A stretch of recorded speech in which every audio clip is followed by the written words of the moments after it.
My first job was at a grocery store called Weaver's Market, tucked between a strip mall, nail salon, and a pet crematorium. Real glamorous setup, I know. But it was only 10 minutes from home. The hours were decent, and it was one of the only places in town hiring 17-year-olds without some kind of referral from somebody's uncle. I didn't need a career. I needed gas money and a reason to get out of the house. I got the gig 2 weeks after school let out for the summer, worked Monday through Friday, 4 to 8 p.m., stocking shelves and facing products like a good little capitalist. They gave me a company polo 2 sizes too big, a box cutter, and a list of things not to say to customers. It was boring, repetitive, but the paycheck didn't bounce and the AC worked, which made me luckier than half the town. The other part-timers were mostly high school kids like me, so we kept it light, snuck expired candy off the damaged goods shelf, swiped playlist recommendations, and made fun of the produce guy who talked to melons like they were babies. There was one guy though who didn't quite fit in, Derek. He was older, mid-20s I think, but he worked the same hours as us, sometimes longer, always in the same faded jeans and black sneakers, always with this little smile that didn't quite reach his eyes. He knew where everything was, even shit from obscure seasonal displays buried in the back. The managers liked him because he never called out, but even then they kept a little distance from him. He noticed me on my second day, said I had good shelf form, whatever the hell that meant, and then offered me a granola bar that he pulled from his own pocket, still sealed, but no thanks, man. After that, he made a point of talking to me every single shift. Tips about stacking things, stories about his wild youth, asked me if I had a girlfriend, where I went to school, if I walked home alone. It was weird, but not aggressively so, just the kind of guy who doesn't really know how to talk to people his own age, I guess. Or maybe I thought he was slow or lonely or both. He offered me a ride once, said it was gonna rain, even though the sky was spotless. I told him no, that I needed to walk to clear my head. He nodded like he got it, but then I caught him watching me leave. Not waving, not smiling, just watching me. Like he wanted to see which direction I turned when I hit the sidewalk. And it was around this time that the phone calls soon started. At first, I told myself, okay, it's just a coincidence, right? There's weirdos everywhere now, telemarketers, prank callers, even bored kids with spoof apps. The static calls could have been anybody. But they always came around the same time, just after 8 when I got home from work. The phone would ring, I'd check the screen, blocked. And then I'd answer out of reflex, but nothing. No voice, no noise behind the faint static hiss and the kind of slow nasal breathing that sounded like somebody trying not to be heard. But I could hear them, and then a soft click, and the call would end. I think after the 3rd time, I just stopped answering. I didn't say anything to my parents. They'd already given me the "don't talk to strangers" lecture 6 years too late. If I brought this kind of thing up, they'd probably pull me out of my job and make me spend the rest of the summer power washing the driveway. I wanted complete independence, at least somewhat, not to be on house arrest. But as the days went on, it continued to get worse. I opened up my locker in the break room to grab my hoodie, and I found something inside that I definitely didn't put there. It was an old VHS tape in a dusty sleeve. No label, just black plastic, worn smooth like it'd been passed around a lot. Tucked behind it was this folded slip of paper, the kind that you'd find in a greeting card. It said, "You said you liked old horror. Thought of you. Enjoy." No signature, no name, but I knew who it was from. I'd briefly mentioned that I'd liked John Carpenter movies during a shift, talking to another stalker while we reset the frozen food section. Derek had just been a few aisles over, loading up canned soup. I hadn't even seen him looking, but obviously he heard me. That night, I checked the tape in our old player inside the basement. It wasn't a horror movie, not really, just static at first. A few seconds of handheld footage. A kid, maybe 9 or 10 years old, walking down a neighborhood street. The camera was shaky, the audio was crackling. It zoomed in and out like somebody fumbling with the lens. At one point, the person holding it whispered something that I couldn't really make out. I didn't really need to see anymore. I ejected the tape and threw it in the trash. The next night, I stayed late after shift pretending I had to clean up a spill. I waited until Derek had left first. He always parked in the side lot, near the dumpster. I counted to 60 before finally stepping outside. His car was gone, or at least at first I thought so. Halfway home, I spot it, parked at the end of my street, engine off, no lights. My gut dropped. I cut through the neighbor's backyard and hopped the fence into mine. Didn't even look back. Inside, I locked every window, pulled my curtains tight. I hardly slept, just laid there, eyes wide, phone in hand, waiting, because I knew what was about to happen. My phone rang at 12:42 a.m. Blocked. I let it buzz. It stopped, then started again, immediately. Blocked. I answered, voice shaking. What do you want from me? I was only met with silence, and then, "Don't quit." I nearly pissed myself. I didn't go in the next day. I called out sick. My manager sounded annoyed but not surprised. Said Derek had mentioned I seemed off lately. That night I told my mom about everything. The weird calls, the questions, the car, the strange VHS tape that he gave me. She ended up going full mama bear, filed a police report, had the phone company trace what they could, put up new motion lights around the house, and made me promise that I'd quit that job. I didn't argue. 2 days later, we woke up to shattered glass all over the kitchen floor. Somebody had thrown a brick through the window. Tied to it was a strip of receipt paper, like the kind that we used at Weaver's Market. The only words it said was, "We are not done." This time the police did take it seriously. They pulled Derek in for questioning, said they couldn't hold him long though because there was no proof of intent. Just a string of creepy incidents that didn't quite stack up legally. But they searched his place. And what they found ended up making the local paper. Inside Derek's bedroom, dozens of photos, all of me, some from work, some from the parking lot. One was from my backyard, through my bedroom window. They found notes too, crude diagrams about my house, maps of my route home, list of things that I'd said, what snacks I liked, the brand of toothpaste I used. This fucking psycho had been following me for weeks, maybe even longer. And there was a notebook titled Project Daniel in quotation, my name scribbled all over like a mantra, and one of the entries even said, "When I finally talk to him for real, he'll understand." But Derek never got the chance. They charged him with stalking and criminal trespass and unlawful surveillance. He pled not guilty, but nobody bought it. Last I heard, he was still locked up awaiting trial, pending a psych evaluation. They offered me some therapy, and my mom said it might help. I went once, but I didn't really talk much. Mostly I just kept walking, kept my head down, started locking my bedroom window even when it was 100 degrees outside. And that summer, I learned more about fear than I ever really wanted to. I never ended up taking another job until college. It didn't matter how safe it looked or how many people worked there. I just couldn't shake the feeling that somebody was always watching me. That behind every single smile, there might be another Derek waiting to get close to me, waiting to take some more notes. My parents never brought it up again after the fact. It was easier that way, I guess. And we ended up moving the following spring.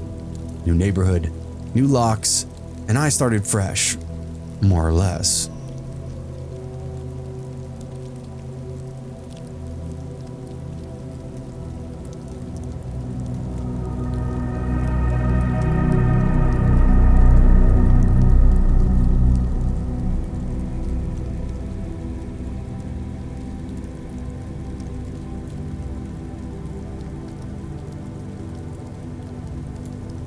You ever take a job that you know you shouldn't?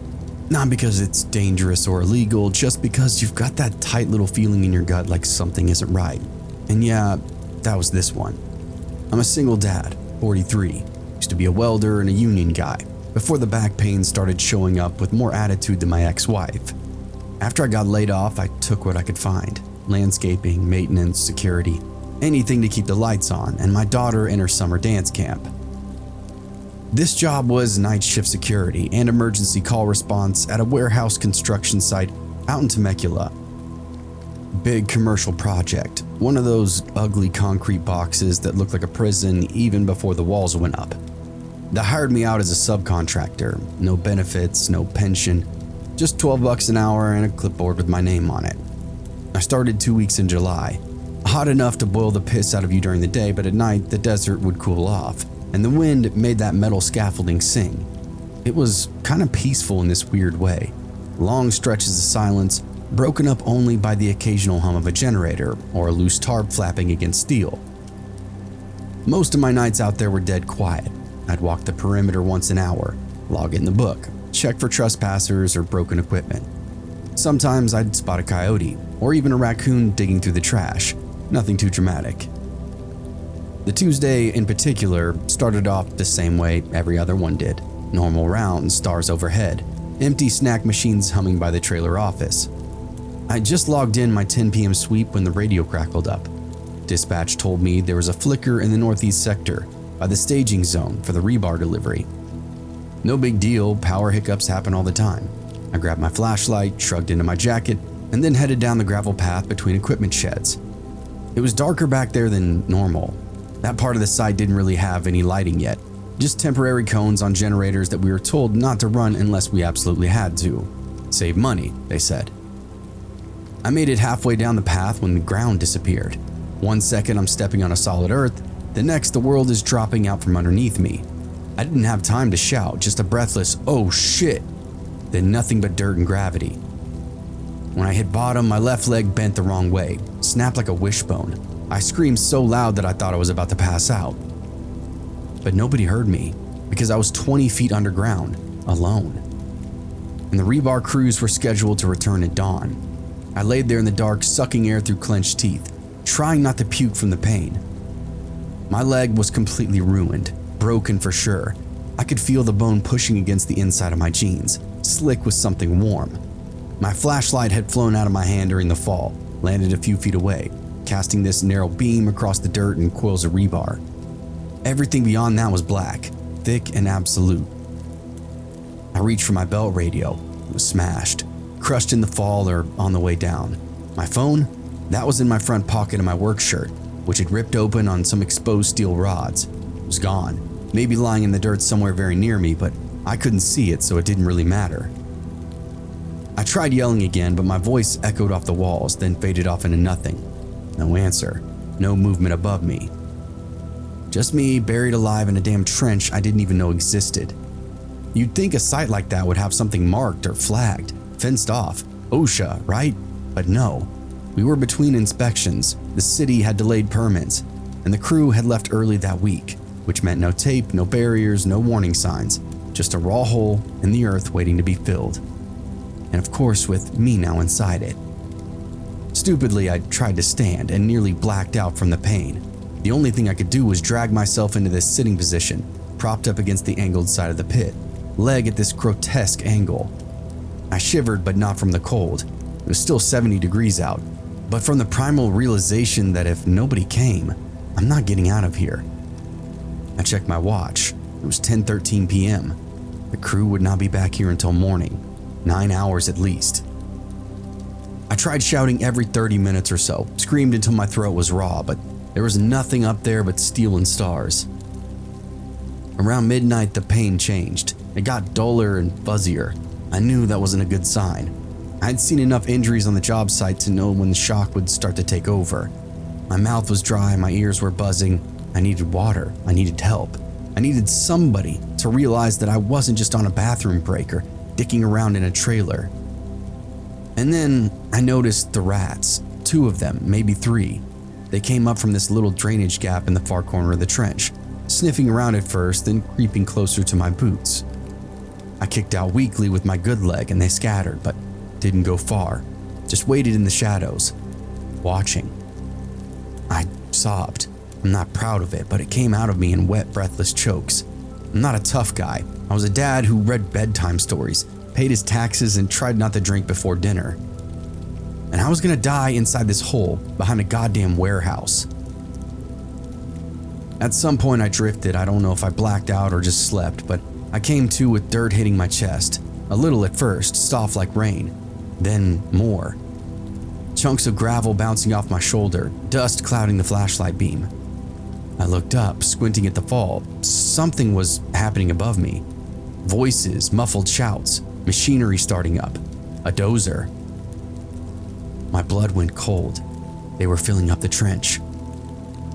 I screamed, louder than I've ever screamed in my goddamn life. Just this raw, shredded bellow over and over, my throat ripping apart. The dirt kept falling though. A layer covered my legs, and I clawed upward with one good hand, digging at the slope, trying to find something, anything, to pull myself higher. My boot caught on a loose rebar hook, and I almost passed out again from the pain, but I kept going. Above me, I saw movement, a face, a guy in an orange vest leaning over the edge, shovel in hand squinting down.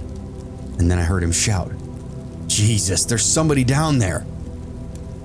Everything went still. Voices barked, the dozer engine coughed and then died. And then a rope, a blessed rope. Somebody tossed it down along with a metal rebar hook, wrapped in an old towel. I wrapped it around my waist and shoulders and they pulled like hell, all the while I bit my tongue hard enough to bleed.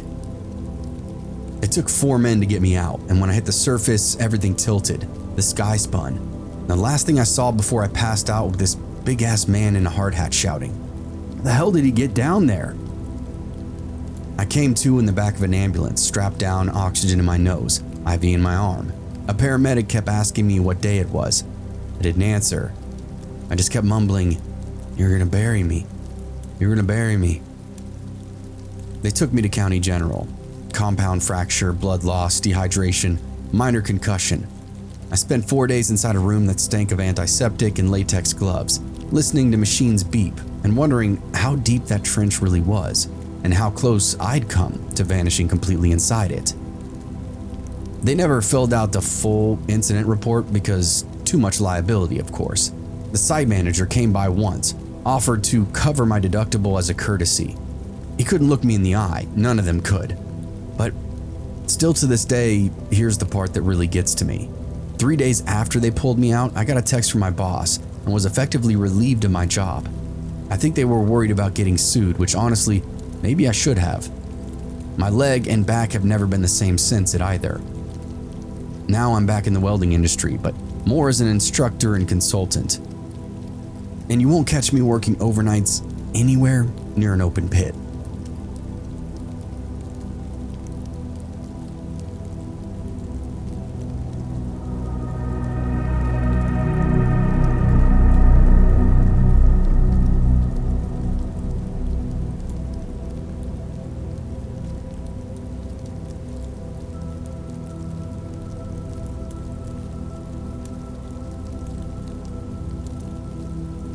Retirement didn't suit me the way that I really thought it would. The first couple of months were actually nice. Mornings on the porch, slow coffee, crossword puzzles, feeding the birds. But then very quickly the days would start to drag. Hours would stretch thin. My wife had passed 2 years earlier, and without her there to organize the day, everything felt loose and empty. So that summer on a whim, I took a part-time job at this upscale gas station near the university. Not one of those grime-covered corner stations either. This place had kombucha on tap, pastries baked daily, and more flavors of vape juice than I could really count. Air conditioning, clean floors, good lighting. It really wasn't bad. I worked 2 or 3 nights a week, mostly closing shifts, 5 p.m. to midnight. Easy money, and it gave me something to do, a reason to shave, a reason to actually leave my house. The shift lead was this young woman named Callie, sharp, maybe 25, but I could tell she was already burnt out. She ran the store like a general, everything had a system, everything had a checklist. Then there was Miguel, 18, always tired but always polite as well. His earbuds were always dangling around his neck like they were part of his own uniform. We had this routine. Last half hour, Miguel would sweep, and I'd check the cooler temps. Callie counted the drawers and locked the side door.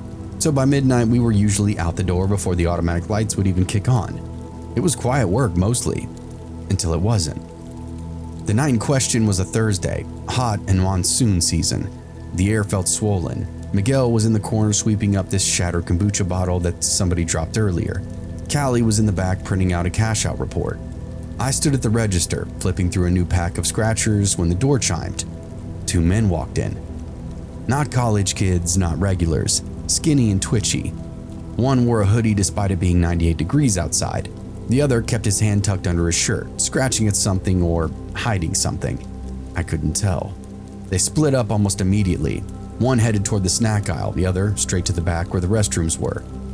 I caught Callie's eye through the office window. Her jaw tightened. She'd seen it too. Miguel looked up and I could see it in his face. He didn't like it either. I told myself they'll buy some Red Bulls and quickly leave, right? But deep down, I already knew better. The guy in the hoodie lingered by the beer cooler, but he wasn't shopping. He was watching, eyes half-lidded, shoulders twitching, like he was warming up to something ugly. The other one, the taller one, paler one, covered in acne scars, disappeared into the back where the restrooms were. I didn't like this. Callie emerged from the office, clipboard in hand. She didn't say anything yet, but she didn't really have to. She stood behind the counter next to me, stiff as a fence post, opened up the drawer like everything was normal. Miguel, off in the corner, stopped sweeping. I could see him subtly inching toward the maintenance room. A few moments later, the guy in the hoodie walked up to the counter, set down a can of Monster, and I rang it up. "That it?" I asked him. He didn't answer, he just stared at me. Then loud and fast, like it'd been rehearsed over and over. "Empty the drawer." Callie froze and I blinked. He lifted up his shirt just enough to show the grip of a pistol jammed into his waistband. Not flashy, not dramatic, just matter of fact. "Now," he said. Nice and easy too. Before I could move, the second guy came out of the back swinging this length of steel pipe. Miguel didn't see him until it was too late. One brutal crack to the ribs, and the kid hit the floor screaming. I could hear the bones crack. Callie snapped, and she reached for the panic button under the counter and slammed it. But that tall one was fast. He reached across and grabbed a fistful of her hair, then slammed her head into the register. She collapsed behind the counter, groaning. Not out, but dazed. I didn't move. The man with the gun pulled it out fully now, no longer tucked away, no more hints. "All right, no more games, open up the drawer, all of it." I did.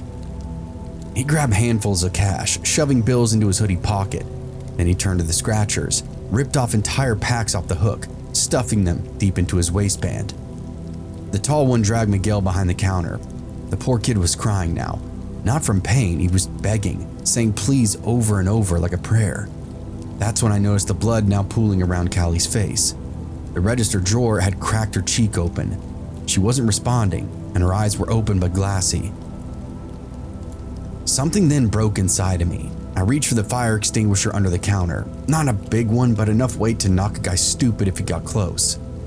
The moment Hoodie Boy turned his back, I swung. I caught him in the back of the head. He let out a grunt, but didn't go down. Then he turned and raised the gun. I don't know if he hesitated or missed on purpose, but the shot went wide. Glass shattered behind me. My ears were ringing like church bells. I tackled him with everything that I had left in me. My old joints were screaming, but we both went down behind the counter, and the gun skittered out of reach. I punched him once, twice, it didn't really matter. I couldn't keep him down. Dude was wiry, fast, and high on something that made him impossible to deal with. Then, crack. I saw white. The tall one had hit me across the back with the pipe. Everything jolted sideways, and I went limp. I couldn't move, I could barely even breathe. I waited and expected the next blow to finish me, but it never came, because the front door chimed, and we all froze. Another man had walked in, big guy, delivery uniform.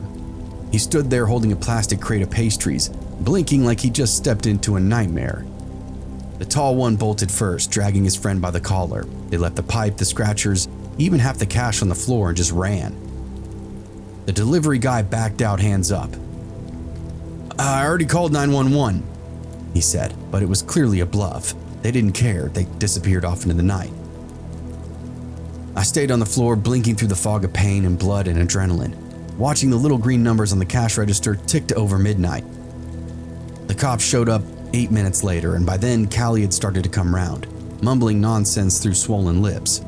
Miguel couldn't fully sit up, and I just sat on the floor, leaning against the cooler, trying not to throw up.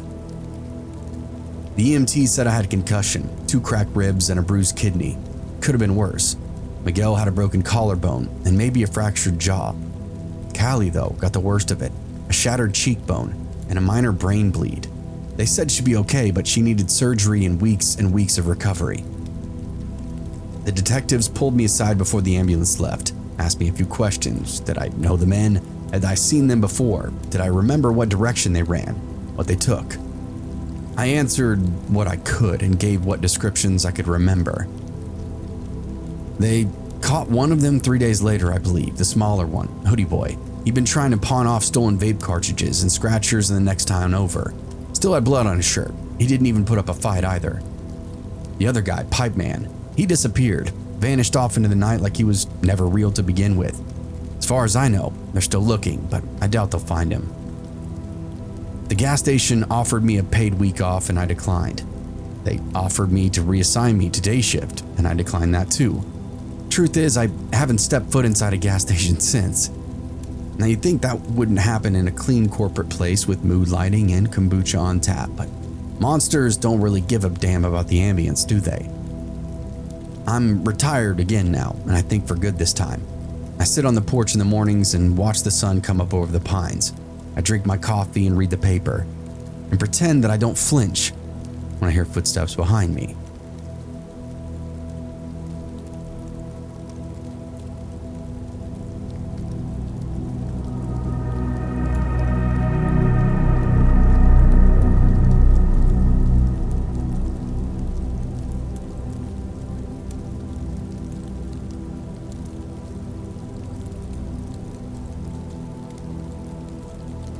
I was 19, a dropout, and broke. My mom said I couldn't sit around all summer smoking in the garage and watching reruns of Hell's Kitchen, so I ended up applying for whatever job didn't really require for me to wear a tie. It turns out the school district needed bodies to help with deep cleaning at the high school, stripping wax, hauling desks, scraping gum off the underside of bleachers. I took it. I figured it was temporary because it was dumb and easy, right? The school ended up being in the middle of nowhere, one of those big brutalist buildings surrounded by empty fields and sprawling parking lots. Most of the custodial crew was pushing 50 or older. I worked the 2 to 10 p.m. shift, second shift, not full overnight, but late enough that most of the building was empty around 6. By 8, it was just us, the wax crew, and the silence. We each had a list, classrooms to clear, closets to clean, hallways to buff, but one hallway always had this red marker line through it. West Wing sublevel, off limits. No explanation, just bold Sharpie and a huff from old Rick when anybody asked about it. "The roof's messed up down there," he said once. "Toxic paint or some shit, just don't go poking around." So of course, being 19 and being me, I poked. One Friday night, I drew the west hallway as part of my solo route. Didn't really question it, just grunted and handed me the buffer. By 8:30, the others were outside smoking and shooting the shit, so I was inside and alone in the dim west wing. The floors back there were a lot rougher, dusty and unpolished, scattered with forgotten desks. Behind a half-covered bulletin board, I found a hollow echo when I knocked. I pushed and the panel gave way, revealing a narrow stairwell, old concrete steps, dust and undisturbed. Now, I probably should have turned around right then. I should have gone even home. But instead, I grabbed my flashlight and started down those steps. As soon as I did, the air shifted. It was heavier now, wet. The stairwell led to this unfinished sublevel, old lockers, broken chairs, a rusted drinking fountain. The walls were all thick concrete, caked inside black mold.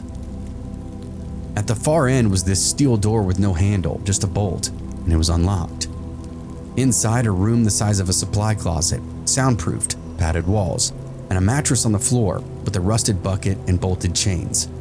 The smell hit me in the throat. It was sour and organic, like sweat and bleach. There were bones in the corner, smaller ones, maybe an animal, maybe not, I don't know. And on the shelf beside the mattress sat a pile of old notebooks. I flipped one open. There was names, dates, measurements, notes about behavior, and the last entry was literally 2 weeks ago. I stepped backward and something crunched under my foot, a paper cup from one of the vending machines upstairs. That shouldn't be down here. I hadn't told anybody I was coming down. And then behind me, the door slammed shut. I screamed and bolted toward it, slammed my fist against the steel, but it didn't budge. The bolt had been locked from the outside. I was alone. And that's when I heard footsteps, soft and unhurried, on the other side of the door. Not long after that, I heard humming. and it was coming from out of the walls. I pressed myself into the corner of the room and held my breath. The light flicked once and then steadied, and the humming stopped, but the footsteps didn't. They walked away slowly, fading down the hall until I could no longer hear them. I waited, 10 minutes, then 20. I tried everything, slamming the door, prying at the hinges with the broken chair leg, yelling until my throat was burning. And nothing. Time seemed to get slippery down there. No clocks, no windows. Just me and the dark echo of the humming burned into my ears. At some point, I sat down against the wall and closed my eyes. It could have been 5 minutes, it could have been hours. And when I opened them again, the door was now wide open. Standing in the hall was Rick. Old Rick, custodial lifer, cigarette hanging from his lip like it was fused there. No flashlight, no expression. He looked down at me with tired eyes and said, "You weren't supposed to find this." Then he turned and walked away. He didn't yell, he didn't try to stop me, just left me there sitting on the floor, covered in sweat and dust and something else. I didn't say anything. I climbed the stairs, walked out of the West Wing, and tossed my badge in the trash, and never went back. I called the sheriff's office a week later, didn't give my name, just told them there was something they needed to see inside that old sub-level. A room, a trap, a place that should not exist. They took my report and promised to look into it, but I don't think they did. A few nights later, I drove by the school just to see. Lights were on in the West Wing, and as I sat there, engine idling in the dark, someone walked past one of the basement windows, just a shadow against the yellow light. I don't know who was down there, but I ended up asking Rick about it, and he said the same thing. He discovered the same room on accident, reported it to administration. They didn't care, just said to lock it up. So Rick made it his duty to make sure nobody else ended up in there by mistake.